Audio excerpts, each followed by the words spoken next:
Every year, thousands of people disappear across Africa. Some leave home chasing jobs they believe will lift their families out of poverty. Others accept promises of education, marriage, or a better life in a distant city. Many never realize they have been deceived until it is too late. Behind these broken promises lies one of the world's most profitable and least understood criminal enterprises: human trafficking. Unlike crimes that make international headlines, human trafficking often unfolds in silence. There are no dramatic bank robberies, no public chases through city streets, and no immediate crime scenes for investigators to examine. Instead, the victims vanish gradually, hidden among ordinary travelers crossing borders, boarding buses, or walking along remote footpaths.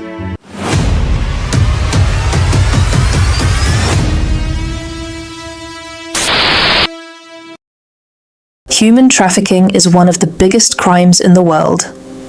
Every year, thousands of people are tricked, forced, or sold into situations they never wanted. Many people think this crime only happens in distant places, but it exists in almost every country. In Africa, human trafficking has become a serious problem because of poverty, conflict, unemployment, and weak law enforcement. Criminal groups take advantage of people who are desperate for a better life. They promise jobs, education, or safety, but instead they steal people's freedom. Many victims never know they are being trafficked until it is too late. Some believe they are traveling to another city for work. Others think they are going to another country where they can earn money to support their families. The promises sound real because traffickers know exactly what people want to hear. They speak kindly, offer help, and sometimes even pretend to be friends or relatives. By the time the victims discover the truth, they are already under the control of criminals. Africa is a large continent with more than 50 countries. It has long coastlines, deserts, forests, and thousands of kilometers of land borders. Many of these borders are difficult to patrol. People cross them every day for trade, family visits, or work. Criminal organizations use these same routes to move trafficking victims from one place to another without attracting attention. The journey often begins in small villages or poor neighborhoods. Traffickers usually look for people who are struggling. They may target young adults looking for jobs, children who have lost their parents, or families living in extreme poverty. They also search for people who have been displaced by war, drought, or natural disasters. These people are often willing to take risks because they believe there are better opportunities somewhere else. A trafficker rarely works alone. Human trafficking is usually organized by networks of people. One person may recruit victims, another arranges transport. Someone else provides fake documents or temporary housing. Others receive the victims at the final destination. Each member of the network has a different job, making it difficult for police to stop the entire operation. Conflict also creates opportunities for traffickers. In areas affected by violence, many families flee their homes with very little money or food. They are searching for safety, and traffickers know this. They may offer transportation, shelter, or jobs. At first, these offers seem like acts of kindness. Later, victims discover they have become trapped. Several routes across Africa have become well known to investigators. In West Africa, victims may travel through several neighboring countries before reaching major coastal cities. From there, some are moved to other continents by sea or air. In East Africa, trafficking routes often connect rural communities to busy cities and international airports. In North Africa, some criminal groups move people across deserts toward the Mediterranean coast, where many hope to continue their journey to Europe. These journeys are often long and dangerous. Victims may spend days or even weeks traveling by bus, truck, boat, or on foot. They may be moved from one safe house to another, never staying in one place for long. The constant movement makes it difficult for authorities to track them. Traffickers are careful about avoiding police checkpoints. They often change vehicles, use isolated roads, or travel at night. In some cases, victims are told to remain silent or pretend they are traveling with family members.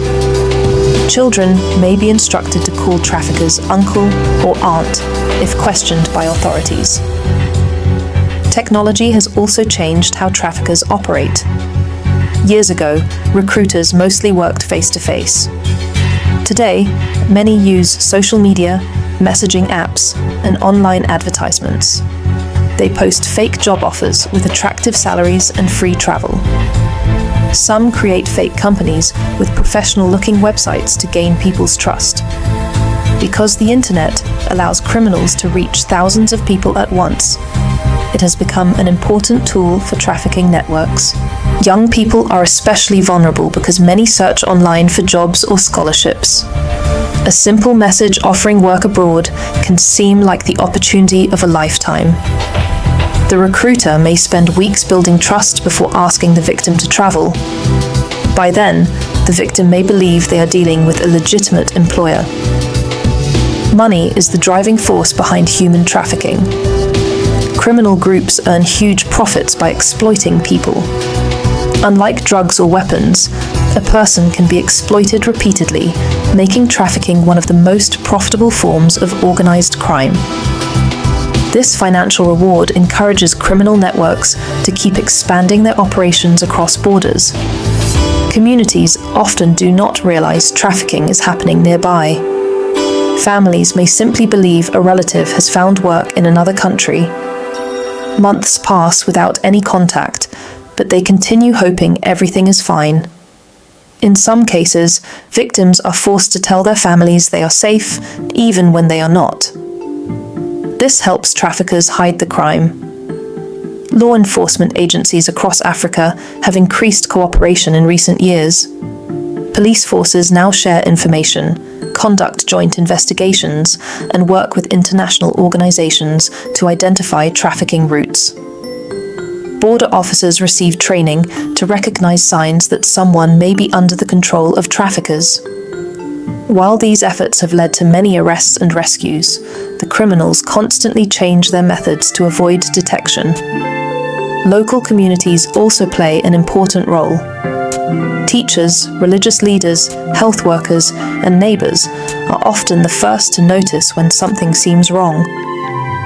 Awareness campaigns encourage people to question offers that sound too good to be true.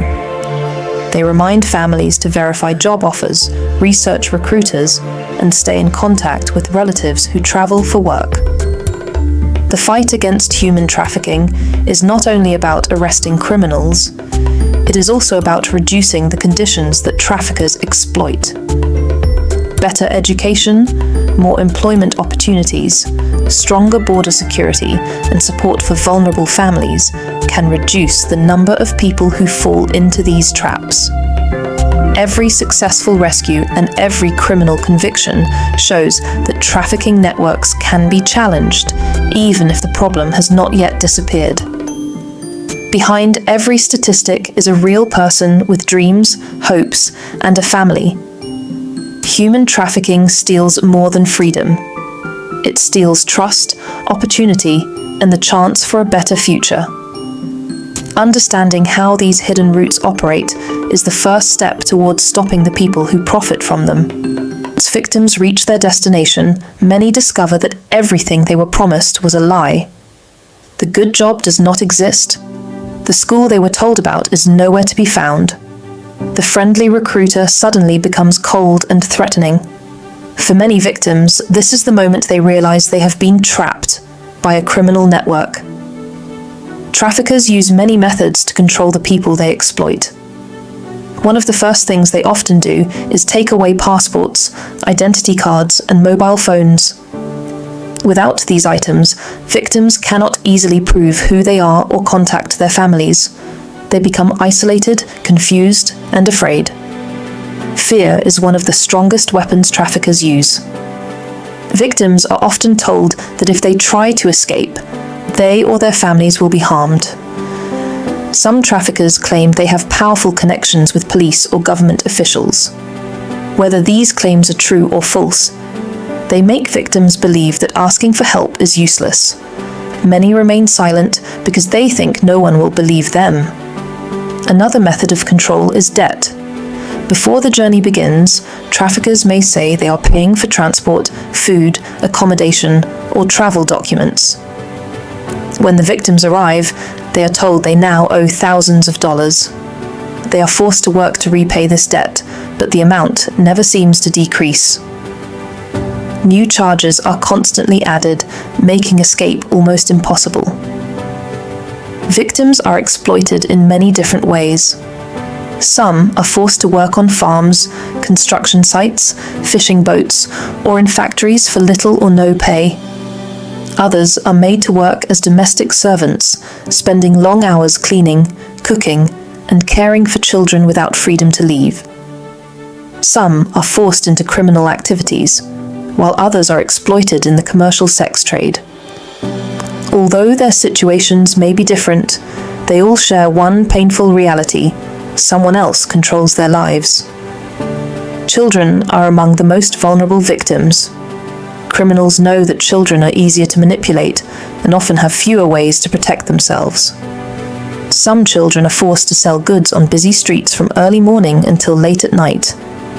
Others work in dangerous mines or farms where they face difficult conditions. Instead of attending school and enjoying childhood, they spend their days working under the control of traffickers.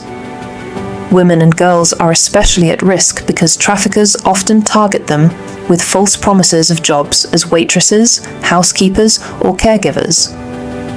Men and boys are also trafficked, especially for hard labor in agriculture, mining, construction, and fishing.